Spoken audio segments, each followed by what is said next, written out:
Hello, and welcome to the Spartan Newsroom. I'm Anna Mizerowski. I'm Sophia Latta. And I'm Deborah Marshall, and here's your news for April 12th.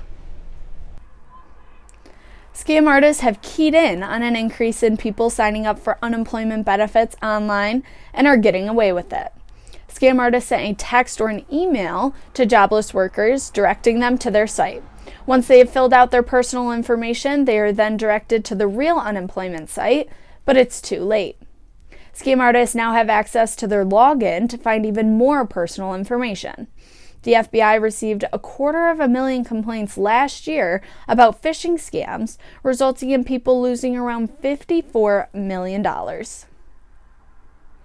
in 5 transgender Americans being homeless at some point in their life. Kayla Gore, a formerly homeless transgender woman, wants to help. When she was homeless, others showed her how to stay safe when she slept and how to hide her belongings.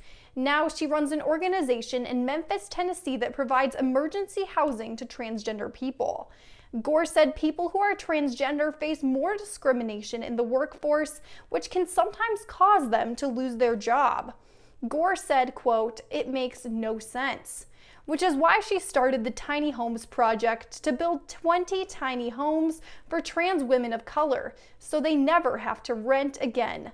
She raised nearly $600,000 for the project, and now Alexis Jackson, formerly homeless after a fallout with her family, has moved in. A school shooting in Knoxville, Tennessee has left one person dead and one police officer injured. Monday afternoon, just after 3 p.m., police were called to Austin East Magnet High School after a report of an armed male on campus. Knoxville Police Department says when they approached, the suspect fired shots, leaving one person dead at the scene and an officer wounded. The police officer is now being treated at a local hospital, and students were released after officials lifted a lockdown.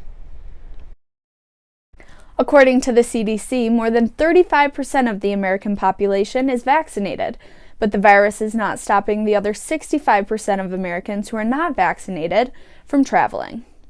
The CDC is still warning against travel because the virus remains unpredictable and increasingly contagious due to new variants.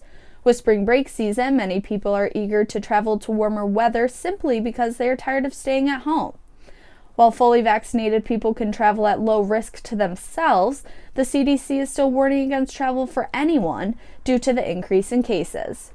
As far as what we know, taking precautions or remaining vigilant is the best way to get through this pandemic. The FDA and the CDC are now recommending a pause in the distribution of the Johnson & Johnson vaccine after 6 people out of 7 million recipients of the Johnson & Johnson vaccine are experiencing severe and rare blood clots. However, officials from the White House say there will not be a large impact on efforts to get out the vaccine. The CDC will have a meeting Wednesday to discuss the 6 cases of blood clots and how to move forward. Johnson & Johnson released a statement saying there is not a clear relationship between the vaccine and the blood clots. If you have received the Johnson & Johnson vaccine and develop a severe headache, leg pain, or abdominal pain, seek medical attention immediately. One home destroyed, 2 people in the hospital after an explosion in Southern California. Matters could have been worse if neighbor Guy Philippe didn't come to the rescue. He put his life on the line to save 3 children from the house.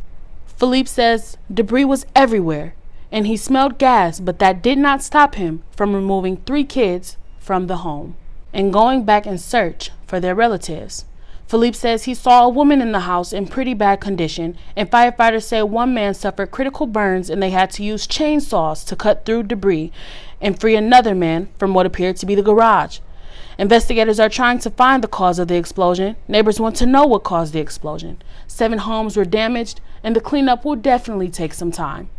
Philippe says he did step on a nail, but he'll be treated sometime soon. He's just grateful no one was killed. That is all the time we have for you today. Thank you for watching. For more news, you can visit us at SpartanNewsroom.com. Thank you.